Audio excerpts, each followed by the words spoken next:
श्रोते हो परिसर या कार्यक्रमात रत्नागिरी जिल्हा विकास आणि हवामान कृती आराखडा याविषयी राज्य वातावरणीय कृती कक्षाचे संचालक अभिजित घोरपडे यांनी दिलेली माहिती ऐकूया.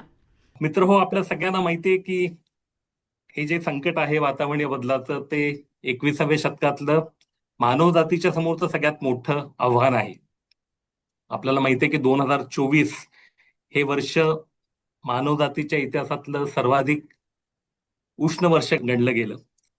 पण त्याआधीचं वर्ष 2023 हे देखील मानवजातीच्या इतिहासातलं सर्वात उष्ण वर्ष हे मानलं गेलं. इनफॅक्ट 2015 ते 2024 ही जी 10 वर्ष होती ते मानवाच्या इतिहासातलं सर्वात उष्ण असं दशक होतं.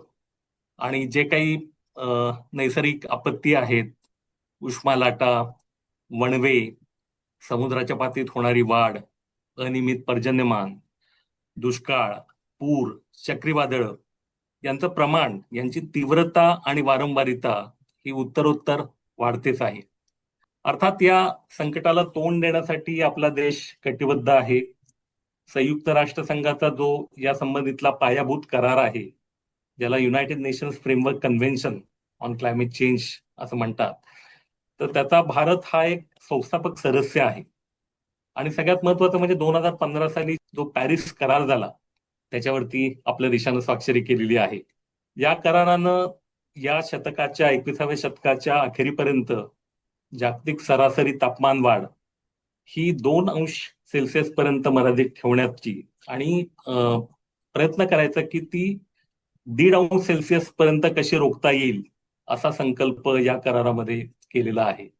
आणि श्रेष्ठांना आपल्या प्रेझेंटेशन मध्ये जसं सांगितलं तसं 2070 पर्यंत पूर्ण देशाला कर्बमुक्त करण्याचं एक संकल्प आदरणीय पंतप्रधानांनी 2021 मध्ये जी COP26 ही आंतरराष्ट्रीय पर्यावरणीय परिषद भरली होती ग्लासगो मध्ये, इंग्लंडमध्ये, तर त्याच्यामध्ये तो संकल्प केलेला आहे.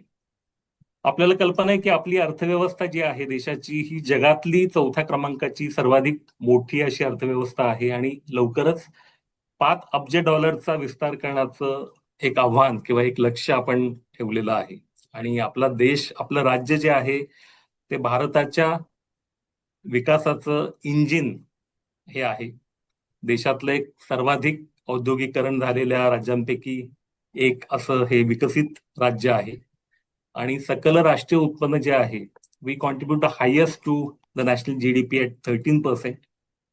We are the largest subnational economy in the country, aspiring to be a $1 trillion economy. म्हणजे 1,00,000 कोटीचं उद्दिष्ट आपण 2029 पर्यंत गाठणार आहोत, तसं लक्ष आपण ठेवलेलं आहे. पण there is also flip side to this great economic success story. या नाण्याची दुसरी बाजू काय आहे? हा विकास जो आपण साधलेला आहे त्याची काही किंमत आपल्याला चुकवावी लागलेली आहे. देशाच्या एकूण कर्ब उत्सर्जनामध्ये सर्वाधिक वाटा देखील आपल्या राज्याचा आहे, म्हणजे 10% आपला वाटा आहे. आणि गेल्या 10 वर्षामध्ये हे कर्ब उत्सर्जन 4.1% या दरानं वाढतं आहे. आणि जशी आर्थिक प्रगती होईल, जसं आपण $1 ट्रिलियन लक्ष्याप्रती पोहोचण्याचा प्रयत्न करू, तसं हे कर्ब उत्सर्जन आणि त्याचा दर देखील वाढण्याची जास्त शक्यता आहे. रत्नागिरी जिल्हा विकास आणि हवामान कृती आराखडा याविषयी राज्य वातावरणीय कृती कक्षाचे संचालक अभिजित घोरपडे यांनी दिलेली माहिती आत्ताच आपण ऐकलीत. निवेदन केलं होतं विद्या तावडे यांनी आणि सादर करते होते विवेक वानखडे. ही आकाशवाणी रत्नागिरी केंद्राची निर्मिती होती.